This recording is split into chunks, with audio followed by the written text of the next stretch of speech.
Welcome back to the Cannabis Community Insider. It's been a couple weeks since we've been away, but we've been working really hard on some exciting updates. And one of the things that we're super stoked to present with you today are some updates on what's happening with social equity in Illinois.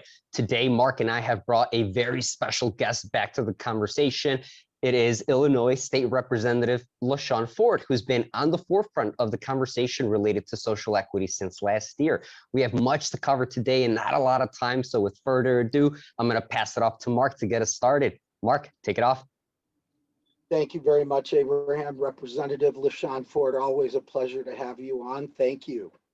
Thank you so very much, Mark. I remember when we started this, Abraham and Mark, it was at the right time. And I think that this group right here really ignited fire under this process.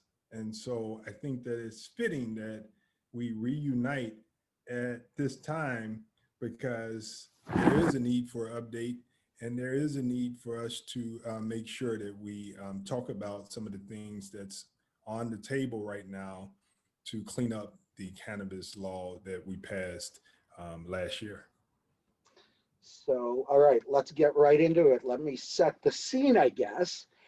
So in May 1, we sort of have an unfortunate anniversary coming up on May 1.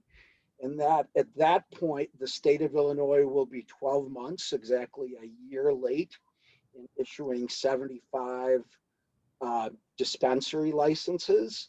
And then on July 1, we have another sad anniversary coming up, and that's when the state will be late with 40 craft grower, 40 infusion, and an unlimited number of transport licenses. So things are not looking good for a number of reasons that we've covered extensively here. But here's a real rub right now, and this is why we wanted to talk to you, because we are in the midst of the legislative process, right? And sort of the way things work in Springfield, and correct me if I'm wrong, there are two houses of the legislature. Usually a bill will start in one house. It will take the first couple of months to go through committee and through the House, its original House of passage. And then sort of right around this time in session, around spring break, you would generally see the bill go to the other house and it has to go through committee and a vote on the floor there. That usually takes us from the beginning, you know, let's say in February realistically, or March through the end of May. Right now, we don't have any pieces of legislation that correct the immediate issues that have gone through that process. Do we still have time? What do we got to do between now and the end of May, when session is supposed to end, to get some kind of resolution to this dispensary mess? Because as you know, it's estimated that 75 dispensary licenses is 3,000 jobs and $100 million a year in taxes to the state of Illinois that we're missing. What's happening? Throw us a bone, give us some hope. You know, I think that we are closer than we've ever been in the state of Illinois to have some social equity licenses. That's what's really good about this. People are at the table that were not at the table before, when the law was drafted and the law was signed into law by the governor. I think the governor signed the law into effect June 25th, June 25th, yeah. And that's when Illinois became the 11th state in the United States to allow recreational marijuana. And since then, there have been lawsuits because, you know, the law really did not fulfill the intent of what the legislature and the governor wanted it to do when it was rolled out. It was, as we know, a failure. And since then, people like the cannabis community and scene and you know, a lot of the different organizations, Ricky Hendon, you name it, have been working to put together some language with the different legislators. The governor put together a work group, you name it. We've been at work trying to make sure that we can clean up the language to get some true equity in this process. So is there language that everybody seems to agree on? Because that seemed to me to be the sort of the ultimate issue. As soon as, you know, three wheels were on the wagon, one, you know, the fourth wheel would always come off. Might not be the same wheel, but we could never seem to keep all four wheels on the wagon at the same time. Are we getting close to that? You know, I think we are getting closer, but, you know, I think that people that's working with us on this, they want to fix the whole cannabis debacle. And what we have to recognize is this is a big industry, and we have to fix certain parts with certain bills at certain times. And we have to make a decision about what's the most important and the most pressing issue at this time. Is it more important to try to correct the whole cannabis law and try to put in everything that we wish we had in the first law?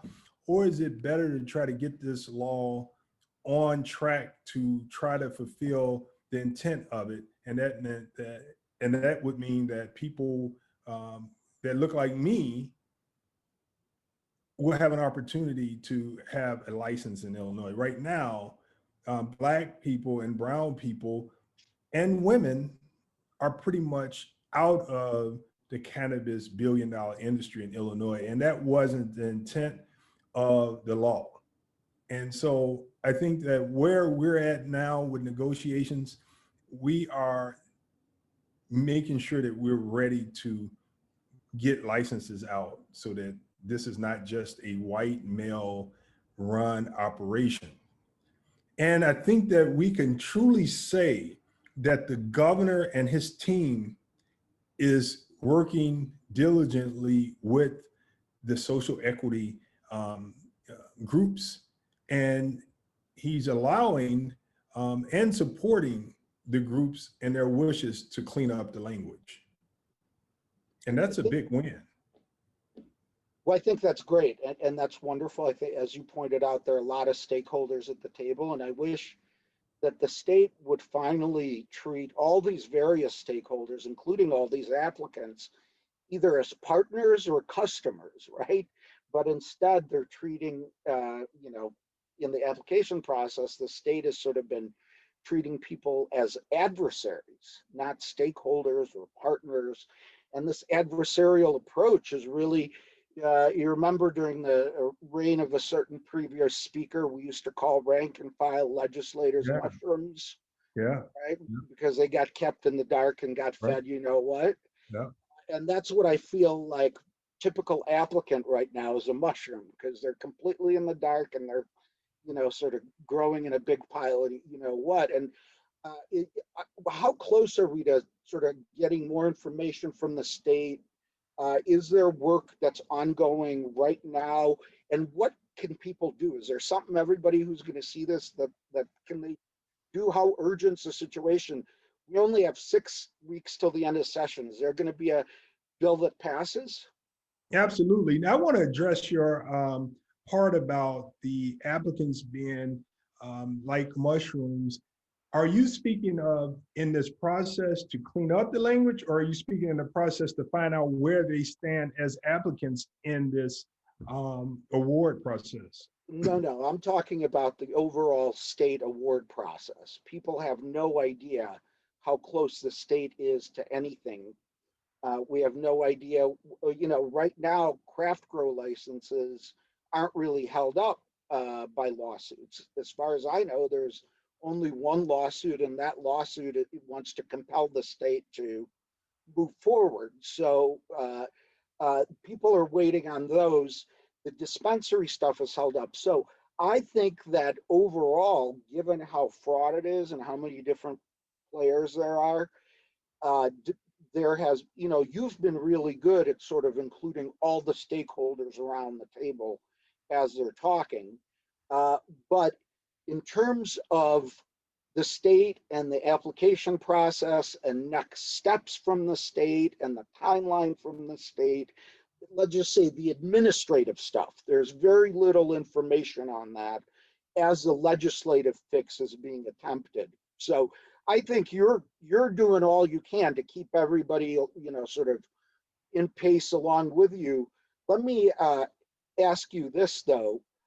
Are you seeing that we're going to get, well, let me ask this. Do you think there will be any licenses that come out this year? This is still early in the year, and if we could get a bill and get it agreed to by applicants and stakeholders, which will then probably prevent lawsuits, we could get licenses. And that's what we have to be very delicate with. And that's why we can't do this without applicants, stakeholders, and people that have an investment in this process, because if we include them, then we have really made an agreement. And no one wants to sue, especially business people. They have things to do with their money and their time. So if we're fair with the process and inclusive, and not only being fair, I think everyone has to be fair. It can't just be the legislature and the governor being fair. I think that the applicants and the groups have to be fair, recognizing that you're never going to get everything that you want, and you have to have some compromise. I know that sounds very strange to hear, never, because there's a word, people say never. But when you're making legislation and trying to change a law that's already on the books, and you're trying to appease people across the state, you can almost say never, that you can never get everything that you want as an individual. But what you can get is something that you want, and do everything that you can to make sure that what you don't agree with minimizes the blow to what your concerns are. And I think we could win that way. Mark, I often say that you look at presidents, and even President Obama wanted the Affordable Care Act to include public options.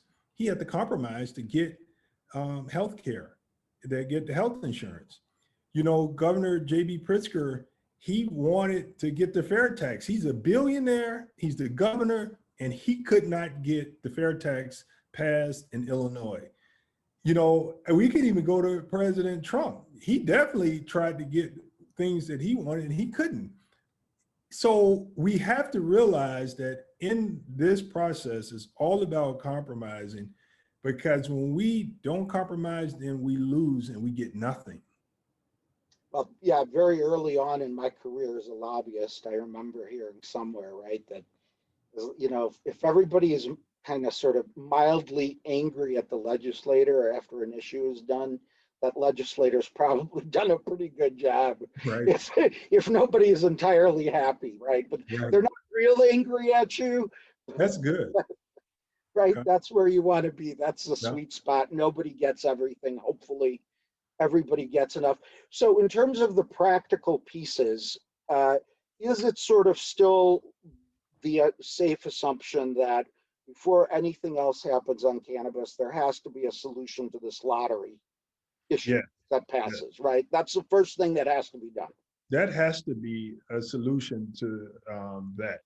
And one of the things that's on the table right now is, of course, get the applicants and the lottery done with the first 75 that kicked off the lawsuits and revealed that we didn't have any diversity in this. So we want to get that out, because remember, we fought to make sure that we got the applications rescored. That was our initial fight. That's when we got together. We said that we need to make sure that everyone have an opportunity to do that they get what they paid for. And that was get their application submitted and get their application scored with an opportunity to cure their deficiencies. That's happening. And we think that once they finish doing those deficiency cures, there's going to be the first round will be teed up to run. But of course, we know that that's not exactly the way the law had intended it to be, because there probably would be very few Black, brown people in it. But there will be some Blacks in that first round. And so, yeah, I think that that's going to be good. And then from all of this came people wanting to set up a second round to make sure that we cleaned up some of the unintended consequences of the first law, like the extra points for veterans, you know. So that's going to help out a lot to make sure that individuals are able to have an opportunity to be in this business without it having the need to have a veteran. So that's the second round. Then there's also talk of a third round, you know, seeing if we can have a true social justice round where we know that those would be, the chances are it would be pretty much Black and brown people in that lottery, because it will meet the intent of the law. So that's been some talk. There's also talk about having some type of compromise on allowing these dispensaries to move. You know, I think that there's been some pushback on allowing dispensaries to move, and we understand why, but there's always the right way to do something. There's always a right way to do something, and you control the way the moves are. You just don't let them move all over the state. You control and condense their move. And that could be a way that we can make sure that we get some agreement. And I've said to some of the social equity applicants, you know, we don't want to cut our nose off to spite our face. What's good for those that we're trying to prevent from moving could also be good for you. I mean, things have changed since you made your application, and there's a good chance that you may have to move too. So we want to make sure that we don't tie our own hands and not allow us to go into business as well. So there's a lot at stake here. Yeah, well, in terms of the move, I mean, there are different reasons why people want to move too. There's one reason is to get a better location, right? And we understand that, and maybe that's something that we don't want to encourage right now. But there are other people who want to move because they can't sell adult use product in the town where they're located. I mean, that's sort of a, you know, a hair on fire scenario where you're losing, you know, whatever, 90% of your business because you can only do medical. I don't, you know, I think there it just does make some sense to move, although whether it's done at the same time or separately, it makes sense for it to be done. So let me summarize if I hear this right. Right now, what more or less you're considering what's on the table is a 1A lottery for the 21 that initially got perfect scores, plus anyone who gets a perfect score after the supplemental rescoring round. So anyone who gets a perfect score after the supplemental rescoring round will be added to the pool of the 21, and all of those will be in the lottery for the first 75 licenses, correct? That's right. Okay. Then the second round of licenses, which let's just call another 75, right now, it's looking like this round will be open to everyone, starting sort of, people can't do 1A and 1B, so people in 1A can't do 1B.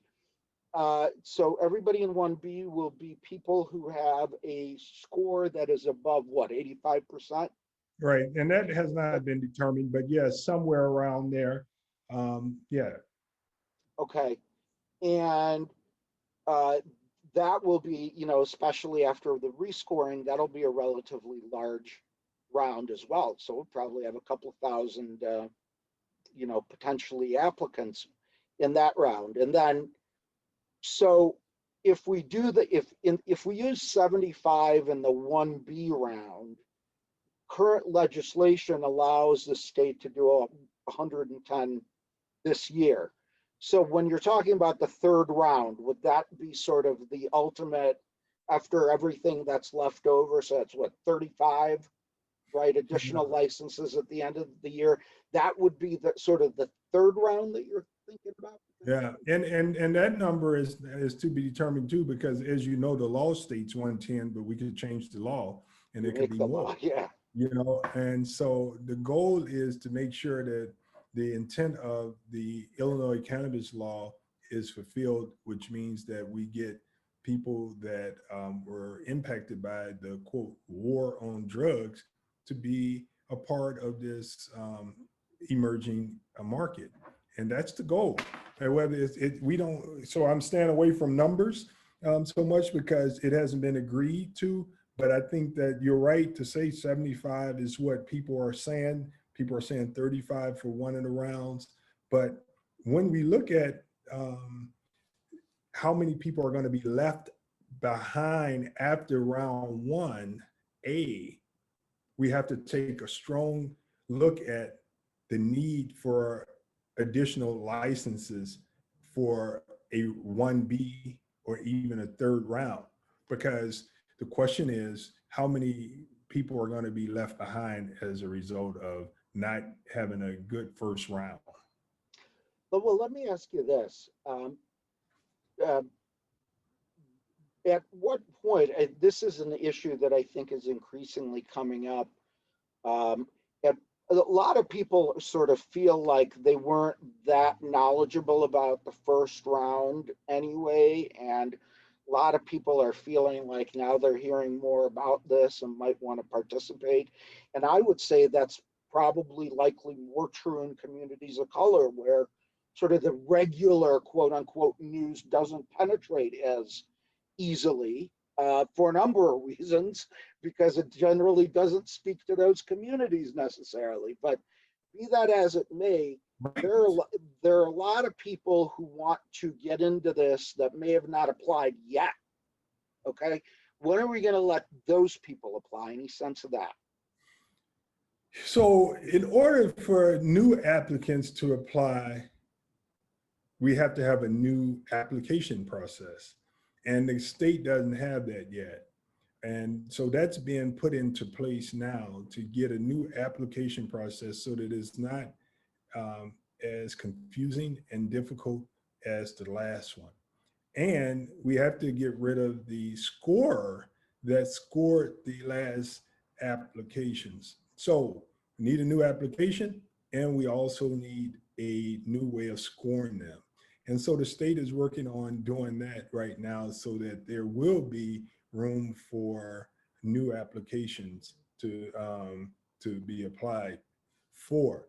And you're right. So we should go take a step back, because the truth is, if there's a round 1A, 1B, and 1C, they're all going to be from that first round of applications that were submitted. And the state will be picking off of those so that there's no new application process, no new scoring process, because that's going to take time. If we have to wait to pick, get a new application and find a way to score it, then score it, that's going to take time. And what we need now more than anything is to get licenses out to make sure that the industry is more diverse. Yeah, I mean, I think if there are 180 licenses that come out around the same time, it'll take it'll take a while to work through the digestive system, if you will. Abraham, do you want to jump in? You got anything? Yeah, I was thinking, you guys brought up an issue related to the real estate. You talked about location and a lot of the prime spots getting taken up, right? And that's one of the concerns that we see some social equity applicants expressing, that the prime locations that they're interested in are quickly getting gobbled up by by current operators. I don't know what the solution or the remedy is to that, but I know that in addition to that concern, one of the newer concerns that we've started to see surface is that a lot of these social equity applicants are projecting their models based off this $1 to $1.5 billion market. But what many have started to realize is that out of that $1 billion to $1.5 billion, a lot of those financial models are going to be incorrect, because what they're not accounting for is that no social equity license is going to have access to be able to sell to the current medical population. And that's leaving two disadvantaged communities from being able to service each other. And without access to that medical, it makes it even more difficult for these applicants to be able to compete against current operators who essentially have that market cornered. Well, that's good you bring that up, because one of the ideas that's on the table is to create a social equity medical lottery to issue 5 medical cannabis dispensaries. So that's going to help with that concern. So it's good that you're all over that, and that will be a part of it so that they don't have to reapply either. So we can have that so that they will be able to compete. And, you know, if I had to give a message to the applicants, you know, as a businessman, I've had my own business since 2001. And it's very, very difficult to be a business owner and a social justice